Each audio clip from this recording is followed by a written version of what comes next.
Our problem now is an epidemic of laziness. You boys are the answer. The long walk is the answer.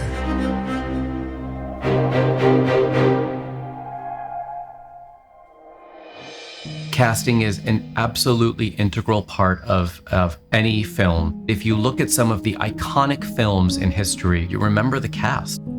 When you think of The Silence of the Lambs, you think of Anthony Hopkins and Jodie Foster, The Breakfast Club. You know, they were such distinct personalities, and those were the films that I started to realize how the actors and the casting could affect your reaction and enjoyment of the film. I've spoken with so many other casting directors. They're so proud of the fact that casting is being recognized at the Oscars this year. I think people within the industry understand how important casting is to the overall panoply of the film, but most people outside of the industry are only seeing just the tip of the iceberg. They're not seeing all of the work that went into actually getting that cast. Our country has been in a period of financial struggle since the war. And we did the first long walk all those years ago to inspire and reintegrate the value of work ethic. I've had a great gift in my career to have worked on several Stephen King adaptations, but The Long Walk is really special. I look at each and every one of you, and I see hope. The Long Walk is the dystopian thriller about these boys, 50 of them that all sign up to go on this long walk. And only one boy wins a huge cash prize. But once you start walking, you can't stop. And if you get 3 warnings in a row, you earn your ticket, and your ticket means death. I keep hoping that part gets easier. That's what I'm afraid of. With Francis Lawrence, the director, I found someone who was as passionate about the material as I was. And so we both knew in every conversation we had that it was all in service to trying to find the best actors to illuminate this story. To me, a script is like a puzzle, and actors are all the amazing pieces, and getting to figure out who fits together and who works well together was extremely creatively exciting and interesting to me. It really starts at the outset with a great conversation with the director to understand what their vision is. And then you're able to work towards, of course, fulfilling their vision, but also have your input. I was told very early on in my career, we are hired for our opinion. And no one needs to take it, but we certainly have an onus to give it. Francis Lawrence came to the table with so many ideas, and at the same time, he was so open to seeing new versions of the character. And that's the dream state for casting. We knew we were actually going to read everyone, because you need to know that these actors can go to emotional lengths that their characters go to. Hey, I'm Ray Garrity. Peter McVries. Nice to meet you.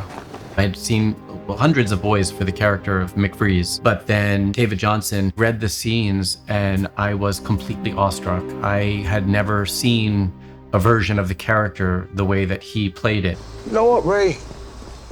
Your wish means nothing if you don't believe in that family over there. If you don't believe they're worth being saved, you may as well sit down right now and let them riddle you with bullets, because vengeance, Ray, vengeance is not enough. It was an electric energy, and I remember he left, and I called Francis Lawrence, and I called our executive at the studio, and I just said, I know that this sounds crazy, but I think we just found him. And so it was very exciting to start the casting process building around this key piece. Shut up! Shut up! Come on, stop acting like you don't want me to get my ticket. I know you're just like the rest of them, man. Stop pretending like you don't want to see me with a fucking bullet in the back of my head. It was an important part of the casting process to find actors who embodied each of the specific characters' emotional through line. When Cooper Hoffman came in, I had seen his amazing performance in Licorice Pizza, but I had not met him yet. He read with Francis and I. Francis had known Cooper's father, Philip Seymour Hoffman, because they had worked together on the Hunger Games. And part of the central element of Ray Garrity's character, the character that Cooper plays in the movie, is that his father has died. And he's really feeling an ache and a hole in his life for his dad. Pete, I'll tell you this, nobody wants it more than me. Nobody here wants it more than I I'm do. not arguing with that, compadre. Listen, my dad was the last true good person on this planet, I swear to fucking God. And he was willing to risk everything in order to show me the old ways. This is my chance to do my part, change things the way he wanted to. Cooper Hoffman is just a marvel. And that backstory really just made the audition something that was just not really an audition. It felt like you were watching the character from the film emerge. No, it's easy to badmouth money when you ain't growing up dirt poor in Baton Rouge.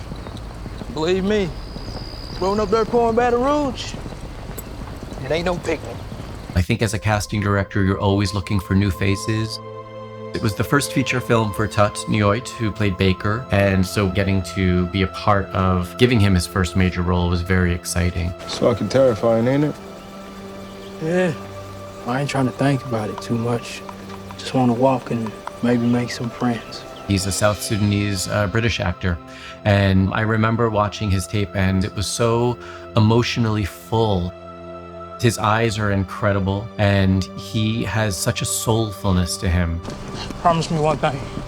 Yeah. Don't watch him do it. Okay. Hey, promise me. Promise me. I promise. Promise me. I promise. I promise. Knowing that Baker, the character that he portrays in the movie, is such a religious, spiritual, soulful young man that really wants to believe in the good of humanity, even though reality is telling them something different, it made it so heartbreaking watching Tut embody that character, and it just resonated in a very real way. Hey, I'm Harkness. Hey, Harkness. You're Ray Garrity, hometown boy, number 47. Yeah. Make very strong 23. Jordan Gonzalez plays Harkness. This was Jordan's first major film as well, and Harkness was a character that the audience really relates to because they're a little bit of the nerd, you know, writing everything down, and they have these dreams of writing a book about the walk because they're, of course, going to be the survivor. I think that I probably would have been doing the same thing had I been on this walk. I'm writing a book, you see? A book about the long walk. I see that. Yeah. A book about the long walk from the insider's point of view. Make me rich. It was an important part of the casting process to find actors that could be complete individuals, because all of these characters have very disparate personalities. Jordan Gonzalez has a very intellectual quality about him, and I feel like we got very lucky to find someone that could make him so likable when the other characters sometimes find him infuriating. Barkovich, Gary, number 5. Barkovich could be considered by some to be the villain of the group. He's the one that really does some unlikable things. Oh, your mom must have failed with the old coat hanger thing, and she must have just had to take it out on you in some other way. Some actors don't want to appear that way on screen, but Charlie Plummer wasn't concerned. He understood that this is a tortured soul in his own way, and so his performance had no vanity whatsoever. I can't stop fucking hearing it and seeing it in my mind over and over again, man. I can't fucking do it anymore, man. I just gotta... I'm fucking sorry, man, and I can't think it's my fucking fault, right? Yeah. It's not my fault. It's not. Right? It's not. Charlie Plummer was really able to bring Barkovich to life in a way that we knew audiences were going to love him and also love to hate him. There are 3 great truths in a world. A good meal, a good screw, and a good shit. And that's all. Olsen was a tough role to get right. He's the comedic role in the film and sarcastic and can come across as pretty acerbic as well. It's a needed element in the ensemble. What can I say? I'm a superstitious motherfucker. I got this feeling in the depth of my gut. As long as this gun lasts, so do I. When she goes, I go. We gotta make it through this thing together, me and a gun. Ben Wang just has this quality that you just love him. I mean, he was able to be so randy and fun and play the comedic aspect of the role. And then he can also break your heart. I mean, when we ultimately had to do Olsen's death scene in the audition, it's extremely hard to watch. And I knew that if it was that difficult to watch in an audition, I couldn't imagine what was going to happen when Francis Lawrence got hold of him on set in full costume and makeup. Wow. I didn't. I'm here, but I need you to get the fuck up right now! He's dead! He's dead! I did it wrong! One of our comrades has fallen. Let's remember him fondly and celebrate his bravery. There will be many more, but none quite as glory-filled as the very first.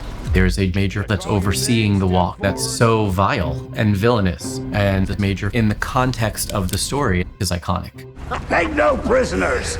Flex that sack and go get that prize. Mark Hamill is one of my all-time favorite actors. Mark Hamill is the ultimate hero. He is Luke Skywalker. He's such an icon in so many ways. And I thought that there was something really interesting about subverting audiences' expectations and of casting someone that they have such a warm association with in this truly villainous role. And how would that affect the story? We will be #1 in the world again! Mark was so excited by the opportunity to play such a different character. He embraced it so much, this different version of himself, that I've had people say that they don't even recognize him in the film because his look is different, his voice is different. He just completely disappeared into this character and let any perception the audience have of him go and allowed them to see him as the major. I love you. I love you too. Be a good boy, okay? Okay, I will. Okay. All right, I love you better. No, you don't. That's a fact. Garrity's mom does not have the biggest role in this film, but it's a hugely important role. Our story, it's about younger men joining something without understanding the toll that that can take not only on them, but on their families. And I knew that someone like Judy Greer could come in and take these scenes that she has and leave such a lasting impression in such a short amount of screen time. Ray. 47 seconds. I'm so sorry. I'm so sorry. You know I'm sorry. Please, I just want to hug you. Please, come on. Just a hug. I know I fucked up. 47. I'm so sorry. I'm so sorry. Got it. I'm so sorry, Mom. It's okay. Judy Greer is one of my favorite actors. She is always so alive and so emotionally full. You watch Judy Greer's incredible performance in the movie, and to have her be one of the takeaways when she really has a limited amount of screen time is a testament to how much depth and gravity she poured her into that role. You ever had a brother, Ray? No. Either have I. Casting directors are sometimes some of the first people hired in the process, and then you are often done by the time the film starts.